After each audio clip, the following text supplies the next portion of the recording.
එදා අන්තිමට කෑම කනකොටත් මං හිටියානේ. ඒ වෙලාවේ ප්‍රශ්නයක් ඇති වුණේ නෑ නේද? එදා සංගී අපිත් එක්ක කෑම ගත්ත හන්දක් දන්නේ. සමහර විට එහෙම වෙන්න බැරිද? නේද? මන් දන්නේ. මට ටිකක් විවේක ගන්න ඕන. ඔය වැඩේ නම් නවත්තන්න වෙයි. මොකටද ජීවිතේ නිකන් අනුතරේ දාගන්නේ? එහෙමනම් විවේක ගන්නකෝ. මෙහෙන් යන්නත් ළඟ එකේ තවත් මොකටද මේ හිතට අමාරුයිද?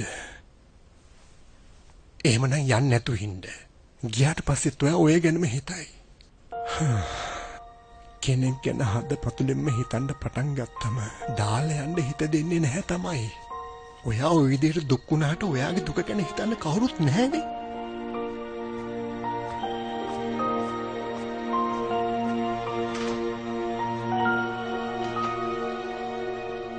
මේ මොනවද මේ?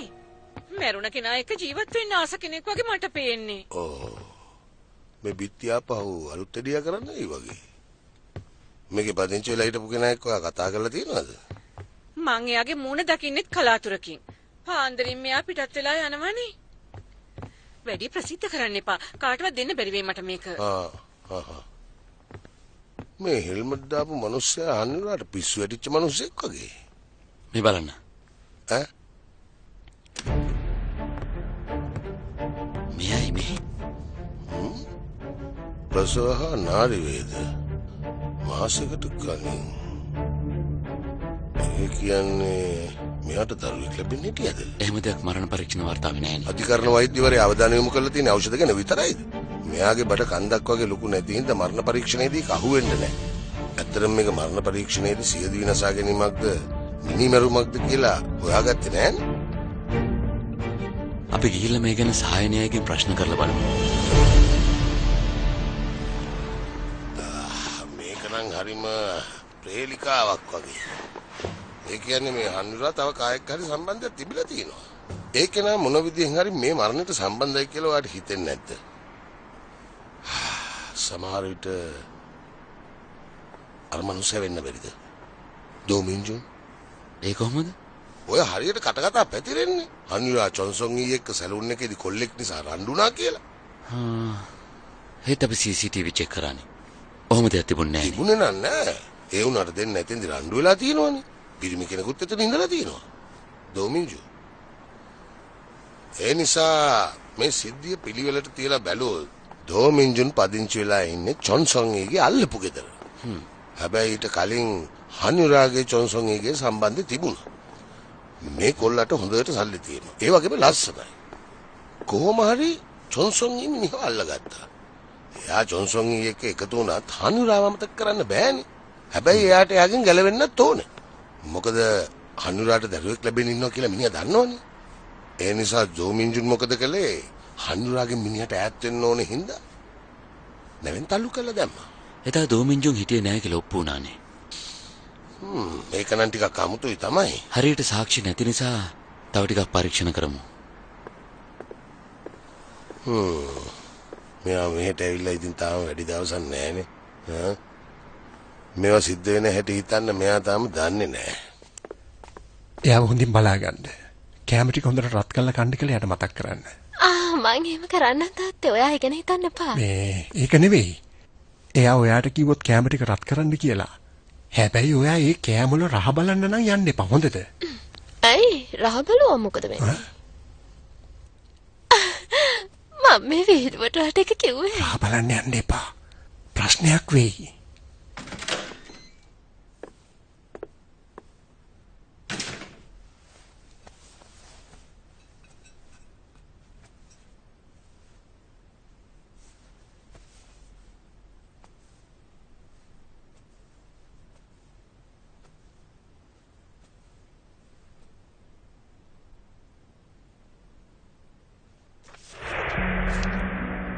පෘථිවිය ගෙවෙන අවසාන මාස 3.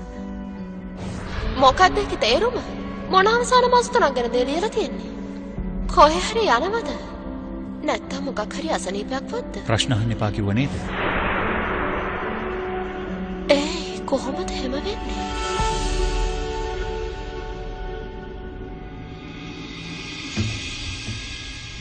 හානිරාට දරුවෙක් ලැබෙන්න හිටියද? ඔව්. ඇයි ඒක මරණ පරීක්ෂණයේදී අහුවෙන්නේ නැත්තේ? මුල් කාලේ නිසා පරීක්ෂණයට ඒක අහුවෙන්නේ නැතුව ඇති. ක්ලිනික් එකේ එයාගේ රිපෝට්ස් වලින් තමයි ඒක දැනගෙන තියෙන්නේ. මට කියනවා අපි අතර සම්බන්ධයක් තියෙනවද නැද්ද? බලාගෙන ඉන්න. මං ඒ හැමෝම ඉස්සරහා මොනවද කියන්නේ කියලා.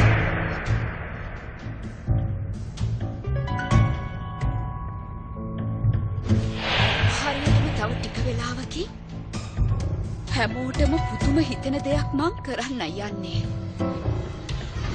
දැන් මේ මරණ පරීක්ෂණවලදී හන්විරාගේ පෙම්වතා කවුද කියලා හොයන්න පටන් ගනී. ඉතින් චොංෂොංගෙනුත් සාක්ෂිකාරී කෙරෙහි ප්‍රශ්න කරන්න ඉඩ තියෙනවා. එහෙම වුණොත් හන්විරාගේ ඔබතුමාගේ අතර තියෙන සම්බන්ධය එලි කරන්න පුළුවන්. ඒක නවත්තන්න ඕනේ. කවුද කියන්නේ? ගෙවන්නේ නැහැ කිව්වයි කියලා. මං සොංගීගේ අම්මානේ. ඇයි ඔකට ඔච්චර වද වෙන්නේ? මෙහෙ හරිනේ මං ඔයාලට පස්සේ කතා කරන්න.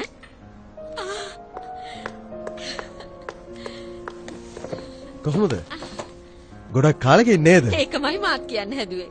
මාස කීපයක ඉඳලම සොංගී එක්ක කිවිසුම් අස්සම් කරන්න ඕනේ කියලා කෝල් කළානේ. ටික දවසක ඉඳන් කතා කරපු නැති නිසා මං හිතුවා අදහස අතෑරලයි කියලා.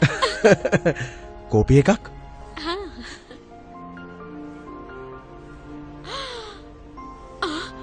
ඇත්තමද? ඔගොල්ලෝ මෙච්චර ලොකු ගාණක් ගෙවන්නේ අයියා? එහෙම තමයි. ඔව් ඉතින් අපේ සොංගී මේ රටේ ඉන්න ගොඩක් වටින නිලියක් නේ. හැබැයි කොන්දේසියක් තියෙනවා. මොකද්ද? කලින් සොංගී කලේ එයා කැමති චරිත විතරයිනේ.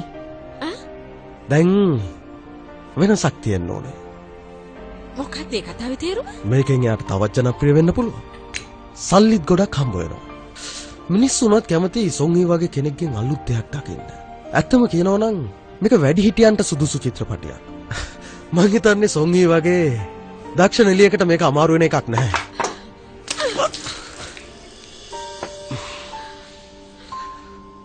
මොනවද ඒ කලේ? ඔයා මට හොඳ නරක උගන්වන්නේ නේද? හිතුවද මගේ දුව ඔය වගේ දේවල් වල රංගපාන කෙනෙක් කියලා? මිනිස්සුන්ගේ ආත්මගරුත්වය ඔය හැම දෙයකටම වඩා වටිනවා. දන්නේ නැත්නම් ඒක මගෙන්වත් ඉගෙන ගන්නවා. මොකද කියන්නේ? මං සල්ලි වේදම් කරන්නේ මට ඕන විදිහට වැඩ කරන අයට විතරයි. හරි. ඔයාට සල්ලි එපා නම් සොංගී ඕනේ නැහැ. මං වෙන නිලියකට මේ වැඩේ බාර දෙනවා. හරිනේ? කොහොමද දැන් ඔයාගේ දුව කවුරුත් ගණන් ගන්න නැහැ. අන්න ඒ නිසා උදව්වක් කරන්නයි හැදුවේ. ඕනේ නැත්තම් නිකන් ඉන්නවා. මොනවා? ඔව්. දැන් ඉස්සර වගේ වැඩ නැහැනේ. එයා මේකේ රංගපෑවා නම් ඉස්සරහට හුඟක් වැඩ ලැබෙන්න තිබුණා.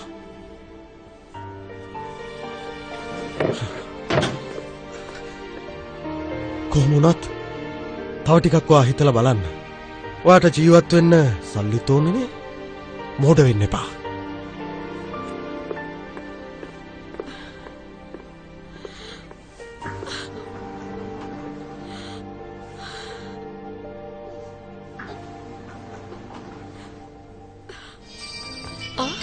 ජේ කිව්වා. ඇයි අයියා මට හැම වෙලාවෙම කෝල් කරන්නේ? මොකක්ද එකපාරට උනේ? අනන්තෙන් පියමා එවිතින් තරු කුඹුරා.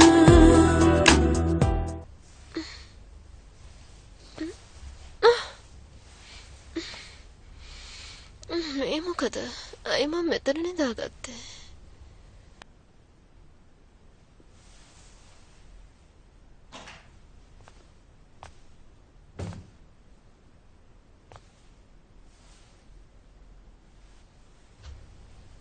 දැන් ඔයාට හොඳයිද?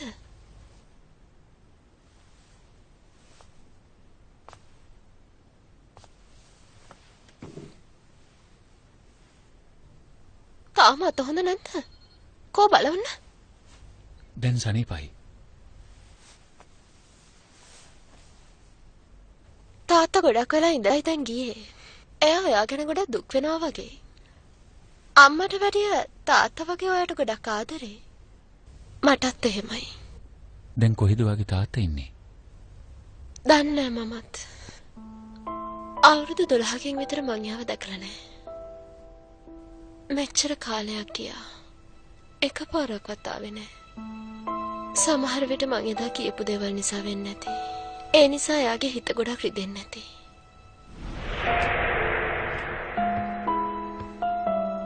ඔක්කේ මට බඩගෙන ඉන්නේ. අම්මයි තාත්තයි කෝ? ඔයා මෙහෙන් ගියොත් හොඳයි. එහෙමනම් දරුවෝ දෙන්න මට හදාගන්න දෙන්න. ඔයාට එහෙම කරන්න ඕන නම් යුන්ජේව අරන් යන්න. සොන්ගිව මම බලා ගන්නම්. ඇයි? සල්ලි හැම කරන්නද සොංගිව තියාගන්න හදන්නේ? වැඩකට නැති යොන්ජිව බලාගන්නද මට කියන්නේ? ඔව්. සොන්ගි මට සල්ලි හම්බ කරලා දෙනවා තමයි. ඔයා යාව හදාගත්තොත් එයාට මුකුත්ම කරගන්න බැරි වෙනවා. සොන්ගි ජනප්‍රිය වුණේ මන් නිසායි. එයාව රෑදවල් නොබලා ෂූටින් වලට එක්කන් ගියත් මමයි. මට පුළුවන්. එයාව තවදුරටත් බලා ගන්න. කවදා හරි හොඳ තැනකට මං එයාව ගෙනියනවා. ඉතින් මටත් පුළුවන්. මටත් පුළුවන් දවල් රෑ නොබලා ෂූටින් වලට ගිහලා එයාව බලා ගන්න. ඔයාට ඒ දේ කරන්න පුළුවන් නම් ඇයි මට ඒ දේ කරන්න බැරි වෙන්නේ? ඔයා හිතනවාද සල්ලි හම්බ කරලා දෙන සොංගිව ඔයාට දීලා මං නිකන් අත පිහදාගෙන බලාගෙන ඉඳී කියලා?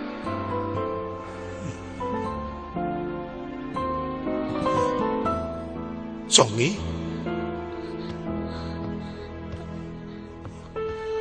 ඔයාගේ තාත්තා එහෙම කෙනෙක් නෙවෙයි. වැරදිට හිතන්න එපා. අල්ලන්න එපා මාමා. සොංගි නම කියන්නත් එපා. ඔයා හොඳ තාත්තා කෙනෙක් නෙවෙයි. තවත් මගේ ඉස්සරහට එන්න එපා. ඔයා මගේ අතින් හරි අල්ලන්න ආවොත් මේ ඇත්තමයි. මම මැරෙනක මැරෙනවා.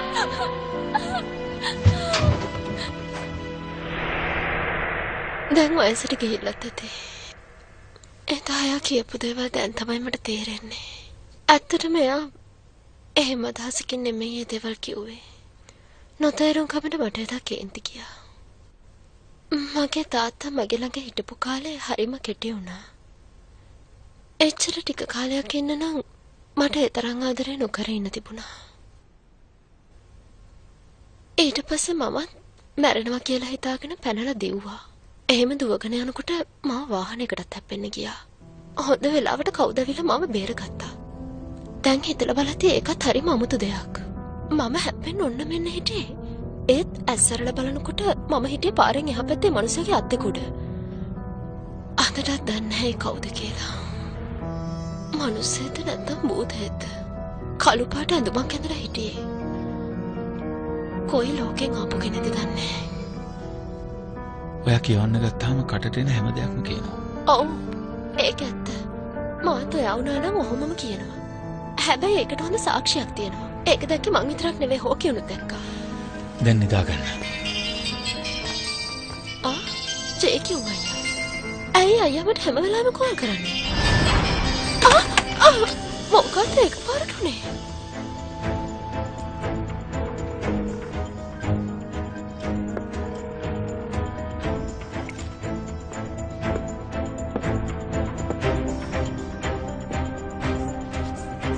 Songi?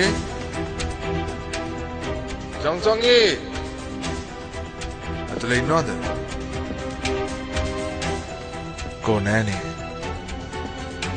ඔයා හරිම වාසනාවන්තයි. ජේ කිව්වා අයියා මේ දවස්වල හරිම අමුතුයි. මොකද? මට හිතෙන්නේ එයත් මට කැමති වගේ. ගිය පාර ආපු වෙලාවේ මගේ ශරීර සෞඛ්‍ය ගැන ඊට වඩා හිතන්න කියලා එයා මට අවවාද කළා. කෑමකට යන්න කියලාත් කිව්වා. මට නම් තේරෙන්නේ නැහැ. කාටද මම මේවා කියන්නේ? අනිත් එක දෙන්න එක පොලි සහෝදරයෝ.